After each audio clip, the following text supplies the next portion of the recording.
নিজের অভিনয় ও পরিশ্রম দিয়ে ঢাকায় চলচ্চিত্র ইন্ডাস্ট্রিতে বেশ জনপ্রিয়তা পেয়েছেন অভিনেত্রী মাহিয়া মাহি। ভালোবাসার রং সিনেমার মাধ্যমে ঢাকায় চলচ্চিত্র ইন্ডাস্ট্রিতে অভিষেক হয় তার। এক যুগেরও বেশি সময় ধরে দর্শকদের অনেক সিনেমা উপহার দিয়েছেন অভিনেত্রী।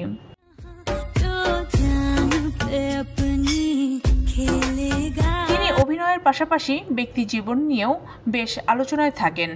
গত বছরের ফেব্রুয়ারিতে এক ফেসবুক লাইভে এসে রাকিব সরকারের সঙ্গে বিচ্ছেদের কথা জানিয়েছিলেন। পরে অবশ্য আর বিয়ে করেননি তিনি। এর মধ্যে 1 বছর কেটে গেছে তার একক জীবনের।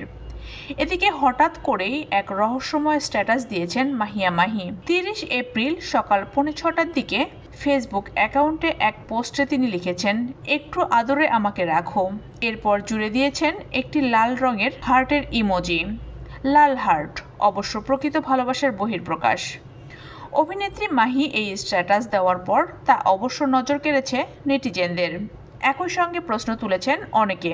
নেটিজেনদের এক অংশের প্রশ্ন, তাহলে কি নতুন প্রেমে পড়লেন তাদের প্রিয় তারকা? অবশ্য রহস্যময় এই স্ট্যাটাসের অর্থ কিংবা প্রশ্নের জবাব এই নায়িকা ছাড়া অন্য কারো পক্ষে দেওয়া সম্ভব নয়। মাহিয়া মাহি বরাবরই সম্পর্ক ভাঙা গড়া কিংবা বিচ্ছেদ নিয়ে কখনো রাগঢাক রাখেন না। প্রেমে পড়লে কিংবা সম্পর্কের বিচ্ছেদ হলে নিজেই তা জানান দেন। এখন অপেক্ষা কবে নতুন সম্পর্কের কথা জানাবেন তিনি।